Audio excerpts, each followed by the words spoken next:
कि अगर मैं आपको कुछ बताऊं कि क्या हो रहा है तो आप कहेंगे कि भाई ये तो मैंने कल वीडियो में देखा था और ये तो मैंने परसों अखबार में पढ़ा था और ये तो मैंने टेलीविज़न पे 3 दिन पहले देखा। तो इसलिए मैं अपनी बात जो है वो एक ऐसे शेर से शुरू करूंगा जो आप सब ने सुना होगा। वो शेर ये है कि बर्बाद गुलिस्ता करने को बस एक नरेंद्र काफी था। बर्बाद गुलिस्ता करने को बस एक नरेंद्र काफी था। अब दो दो नरेंद्र हाजिर हैं, अंजाम गुलिस्ता क्या होगा। अब आप सोच रहे होंगे कि भाई एक नरेंद्र को तो सारी दुनिया जानती है, जिसने अमेरिका में जाके ऐलान किया था कि अगली सरकार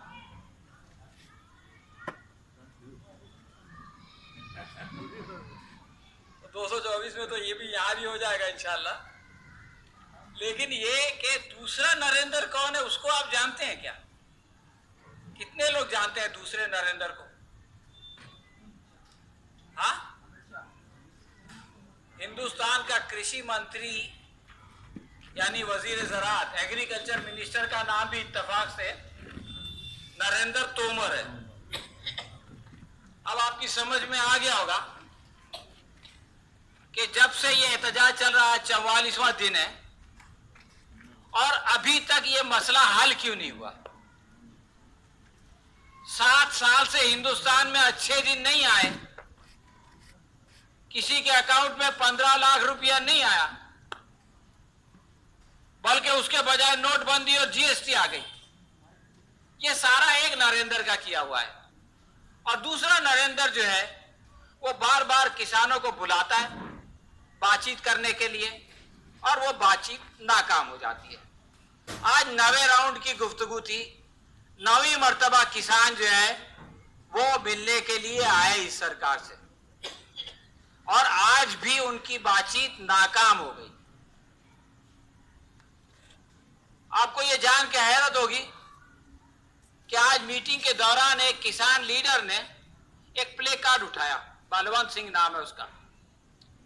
उस पे लिखा था, या तो जीतेंगे या तो मरेंगे।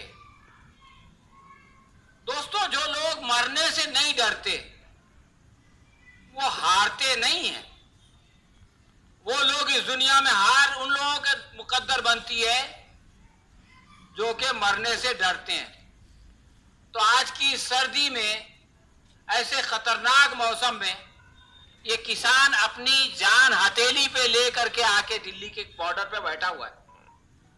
परसों एक किसान ने खुदकशी की तो उसने ये लिखा कि मेरी आखिरी रसूमात जो है यही बॉर्डर पे अदा की जाए।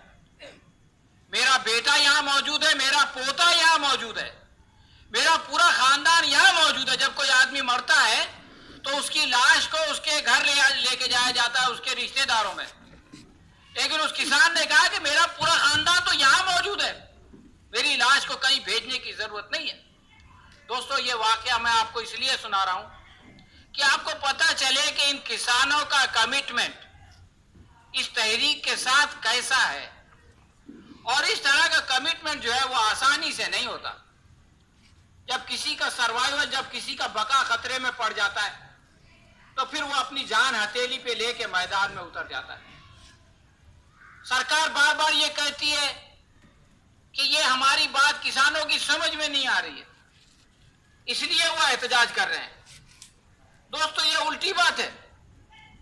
अगर किसानों की समझ में ये बात नहीं आती तो वो अपने गांव में खेती किसानी करते, काश्तकारी करते। किसानों की समझ में ये बात आ गई है कि ये सरकार जो है वो हमको अपने ही खेत में बंधुआ मजदूर बनाने का रास्ता साफ कर रही है। इसलिए आज जो है वो मैदान में आए हैं और किसानों से हम सबका ताल्लुक है। हम में से कितने लोग ऐसे हैं कि जिनके भाई बहन रिश्तेदार गांव में खेती करते हैं,